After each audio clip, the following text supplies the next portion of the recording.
ಅಂತಾರಾಷ್ಟ್ರೀಯ ಪ್ರಜಾಪ್ರಭುತ್ವ ದಿನಾಚರಣೆಯ ಅಂಗವಾಗಿ ಸೆಪ್ಟೆಂಬರ್ 15ರಂದು ಬೆಂಗಳೂರಿನ ವಿಧಾನಸೌಧದಲ್ಲಿ ನಡೆಯುವ ಕಾರ್ಯಕ್ರಮಕ್ಕೆ ಹಾಸನದ ಜಿಲ್ಲಾಧಿಕಾರಿಗಳ ಕಚೇರಿಯಿಂದ ಏರ್ಪಡಿಸಲಾಗಿದ್ದ ಬೈಕ್ ರ್ಯಾಲಿಗೆ ಹಸಿರು ನಿಶಾನೆ ತೋರುವ ಮೂಲಕ ಚಾಲನೆಯನ್ನ ನೀಡಲಾಯಿತು.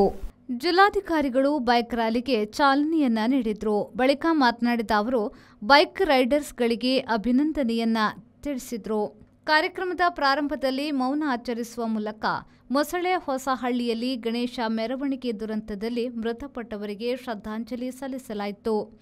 ಜಿಲ್ಲಾ ಪೊಲೀಸ್ ವರಿಷ್ಠಾಧಿಕಾರಿ ಮೊಹಮ್ಮದ್ ಸುಜೀತ್, ಸಮಾಜ ಕಲ್ಯಾಣ ಇಲಾಖೆಯ ಉಪನಿರ್ದೇಶಕರಾದ ದೂದ್ ಫೀರ್ ಹಾಗೂ ಮತ್ತಿತರರು ಉಪಸ್ಥಿತರಿದ್ದರು. ಇದು ರಾಜ್ಯ ಮಟ್ಟದ ಕಾರ್ಯಕ್ರಮ. ಸೆಪ್ಟೆಂಬರ್ 15 ಅಂತಾರಾಷ್ಟ್ರೀಯ ಪ್ರಜಾಪ್ರಭುತ್ವ ದಿನವನ್ನಾಗಿ ಇಡೀ ವಿಶ್ವದಲ್ಲಿ ಆಚರಿಸ್ತಾ ಇದ್ದಾರೆ. ಹಾಗಾಗಿ ಇದು ಅನಿವಾರ್ಯವಾಗಿ ನಾವು ಆಚರಿಸಬೇಕಾಗಿದೆ ಈಗ. ಯಾಕಂದರೆ ನಮ್ಮ ಪ್ರತಿನಿಧಿಗಳು, ನಮ್ಮ ಜಿಲ್ಲೆಯ ಪ್ರತಿನಿಧಿಗಳು ರಾಜ್ಯ ಮಟ್ಟದಲ್ಲಿ ಪ್ರತಿನಿಧಿಸಬೇಕಾಗ್ತದೆ. ಹಾಗಾಗಿ ಎಲ್ಲ ಕಾರ್ಯಕ್ರಮಗಳನ್ನು ಮಾಡ್ತಾ ಇದ್ದೇವೆ. ಆದರೂ ಸಹ ಮನಸ್ಸಿನಲ್ಲಿ ತುಂಬ ಅಗಾಧ ನೋವಿನೊಂದಿಗೆ ಮತ್ತು ದುಃಖದೊಂದಿಗೆ ನಾವು ಇದನ್ನು ಆಚರಿಸಬೇಕಾಗ್ತದೆ.